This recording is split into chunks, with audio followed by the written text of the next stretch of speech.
Je m'appelle Laurent Olivier, donc j'ai 56 ans, je suis président du HBH 71 maintenant depuis 14 ans. Voilà, je suis un enfant du club puisque j'ai démarré ici, j'avais 10 ans, j'ai joué dans toutes les catégories, puis après une quinzaine d'années en national avec l'équipe première, avant de rejoindre le bureau et de devenir président. Voilà, j'ai également entraîné. Voilà, je suis passé un peu par tous les postes. Le club est né dans une cour d'école et était à l'époque en 1971 une section de l'amicale laïque Ferdinand Buisson. Jusqu'en 1987, donc ça avait été lancé par Bernard Miquelon, à l'époque conseiller pédagogique sportif. Et donc en 71, le club a pris son envol, puis en 87 est devenu indépendant pour devenir le Handball Hasbrook 71. Le club a commencé à découvrir la nationale par les filles à l'époque. Puis ensuite les garçons avec l'arrivée de différents joueurs qui avaient été nommés professeurs d'éducation physique ici dans le Nord, des joueurs comme Thierry Vincent, Hervé Dubedou, et qui ont fait à l'époque monter l'équipe en nationale. Aujourd'hui, on est atteint cette année 420 licenciés. Ce qu'on va dire aussi, c'est qu'on est dans la Ligue des Hauts-de-France, le club avec le plus grand nombre de licenciés.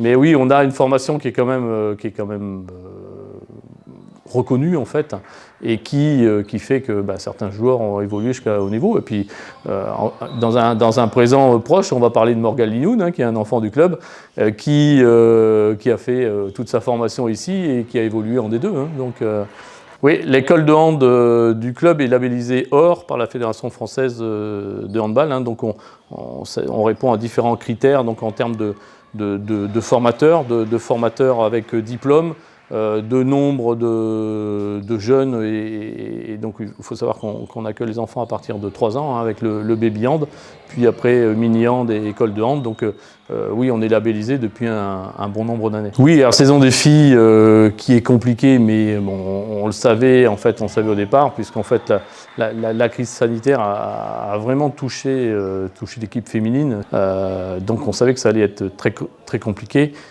Bon, maintenant, il reste un match contre Corby qui peut laisser l'espoir. Voilà, on espère tous que ça puisse bien se terminer. C'est ces saisons où, quand tout sourit, on bascule devant et on gagne d'un but. Et là, malheureusement, il y en a eu quelques-uns où on s'est arrêté au match nul, quelques-uns qu'on a également perdu d'un but.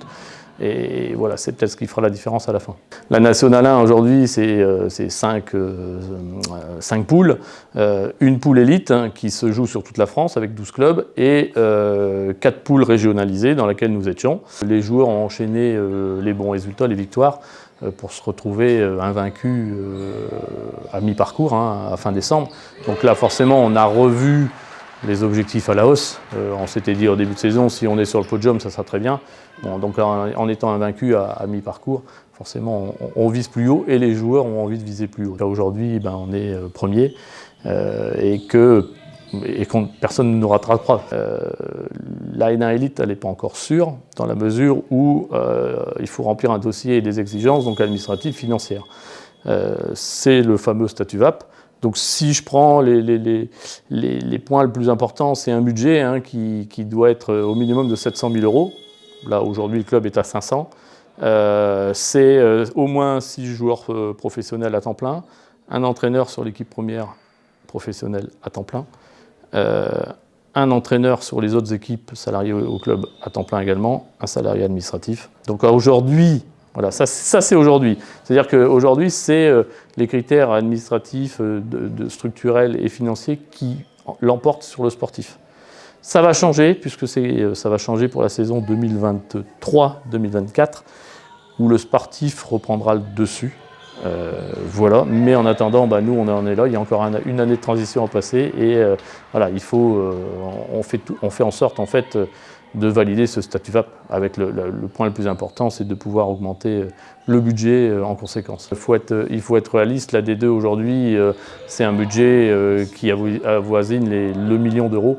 Voilà, donc je pense qu'il faut que ça se fasse par étapes. Si déjà accéder le statut VAP en passant à 700 000 €, ça sera déjà une grosse étape. Je pense qu'il faut qu'on stabilise le club et qu'on continue à faire tout ce qu'on met en place continuer à faire grossir ce budget. Et ensuite, si les résultats sportifs sont là, je pense qu'après, il faut une vraie volonté politique de nous accompagner encore plus, puisqu'on est déjà bien accompagné, mais aller chercher 1 million d'euros dans un secteur comme le nôtre où il n'y a pas de très très grosses entreprises qui sont à même de nous soutenir. Voilà. Le point fort aujourd'hui du club, c'est qu'on a beaucoup de partenaires. Il nous manque quelques gros pour franchir cette étape. Le rôle des bénévoles, alors, il est, comme tu le dis, il est vraiment essentiel. Je veux dire, sans les bénévoles aujourd'hui, le club n'existerait pas. Parce que c'est les bénévoles qui font tourner le club toute la semaine. On a quand même encore un certain nombre d'abord d'entraîneurs bénévoles. On a des bénévoles qui œuvrent toute la semaine pour préparer les week-ends, qui sont là le week-end pour s'occuper des matchs des jeunes, pour tenir les buvettes, pour tout organiser. Sans bénévoles, aujourd'hui, le club ne peut pas fonctionner. On a la chance d'avoir un public qui nous suit, qui aime le hand ici à Hasbrouck, et donc c'est important. Ils répondent toujours, ils sont toujours nombreux, emmenés par le COP des Perruquois, qui eux sont de vrais passionnés et qui poussent en fait l'ensemble, toute la salle, je dirais, les soirs de match. Alors moi je m'appelle Marine Olivier, j'ai 25 ans et je suis joueuse en National 2 féminine. Je suis ailière gauche et arrière et j'entraîne également au club depuis plusieurs années. Donc moi je m'appelle Deca Charlotte, j'ai bientôt 33 ans, je suis gardienne de but depuis 20 ans au HBH. J'ai été joueuse, entraîneuse. Alors moi j'entraîne pas mal d'équipes, j'entraîne tous les petits baby hand, mini hand d'école de hand, donc de 3 à 8 ans, et après j'entraîne les moins de 15 filles qui jouent cette année en moins de 15 régions. Et je suis joueuse également, je gère un petit peu la formation et l'animation du club. Et toi, Charlotte? Alors moi, cette année, je suis uniquement joueuse. Auparavant, j'ai entraîné les équipes moins de 18 filles, les moins de 11 filles, mixtes aussi. La saison, ça a été une saison avec beaucoup de jeunes. Beaucoup de jeunes qui arrivent en national, qui ont leur première expérience.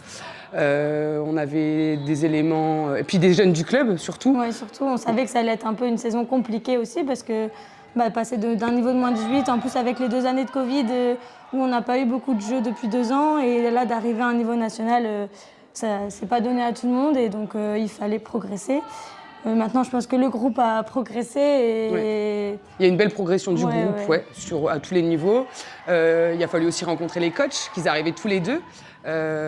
Qui débarquaient aussi à Hasbrouck en tant que joueurs et qui sont arrivés aussi sur la formation de l'équipe senior féminine. Et donc la mayonnaise, elle a pris assez rapidement avec le groupe. Il y a une bonne cohésion et on s'entend toutes bien, ce qui est important aussi. Et puis les jeunes sont à l'écoute des plus anciennes. Alors, il n'y en a pas beaucoup des plus anciennes, mais voilà. Il y en a quand même. Ouais, il y en a quand même. Mais après, effectivement, il y a eu des périodes un peu plus compliquées avec des petits mous, des coups de mou, forcément. Et puis des matchs clés où on a fait des matchs nuls, mais c'était des bons résultats, mais on aurait souhaité gagner. Ouais, et on a raté de peu à chaque fois de certaines victoires, et qui aurait fait que peut-être ce soir, on n'aurait pas cette pression-là supplémentaire pour ce match contre Corbie, mais voilà, c'est comme ça et il va falloir tout donner ce soir. Et puis on va tout donner parce qu'on est chez nous, on est devant notre public, on a envie de se faire plaisir, on a envie de faire plaisir aussi aux joueuses qui ne sont pas dans le groupe ce soir et qui ont été toute la saison avec nous. Il y a un groupe B aussi qui est derrière avec des filles qui s'entraînent avec nous, et puis il y a les jeunes. Et on a envie de véhiculer cette belle image aussi. Ouais, pour le club aussi, c'est important que l'équipe fille...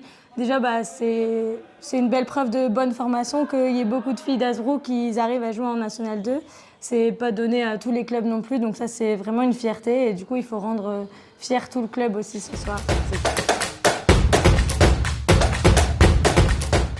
Anto, superbe soirée encore une fois ici à Débuquois pour la dernière à domicile, la dernière de la saison régulière. Voilà. Est-ce que tu peux nous donner ton sentiment sur ce soir? Alors ce soir, un match très compliqué.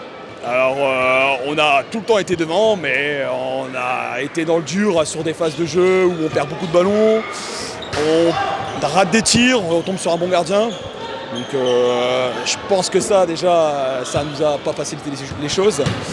Et, on arrive à quand même gagner, à rester solide et ensemble dans les mauvais moments et dans les temps faibles. Et je pense que c'est ce qui fait aussi que cette année elle est réussie. C'est ça qu'on va retenir vraiment cette année, c'est cette solidarité franchement de l'équipe. Et puis est-ce que toi en début de saison tu t'attendais à une telle saison aussi réussie Alors personnellement, moi l'objectif il était de finir premier. Après quand tu gagnes, je pense que quand tu es un compétiteur, c'est l'objectif pour tout le monde je pense. Maintenant c'est atteint, que c'est pas encore terminé, Non. mais au moins ça c'est fait.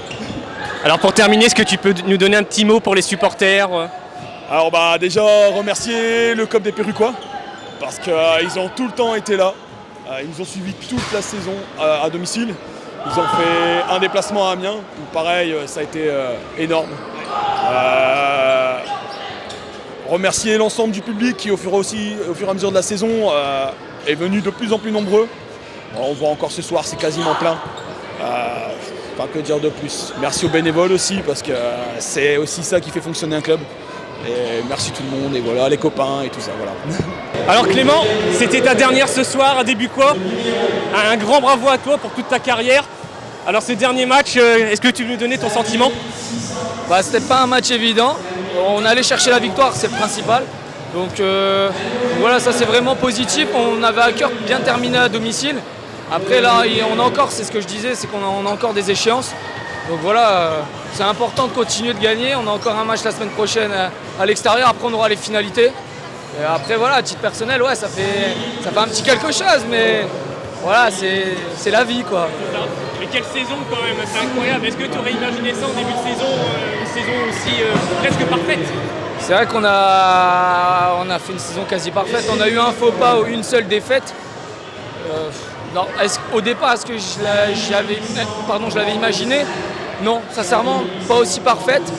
Après, on a un groupe qui travaille, qui a très bien travaillé tout au long de la saison. Même si on avait pas mal d'arrivées, c'est une équipe qui est plutôt jeune. Voilà, la mayonnaise, elle a pris hyper rapidement. Et au final, c'est logique. Voilà. On a travaillé, c'est vraiment logique. On récolte ce qu'on sème, voilà, tout simplement. C'est la récompense de votre superbe saison, Clément. Ouais, voilà, c'est la récompense. La récompense, ça va être aussi peut-être les finalités chez nous. Donc ça, ce serait vraiment la cerise sur le gâteau. Après, on n'a plus rien à perdre. Voilà. Après, on va essayer de gagner tous les matchs qui nous restent à jouer. Et puis, on verra jusqu'où ça nous amène. Merci Clément. Avec plaisir.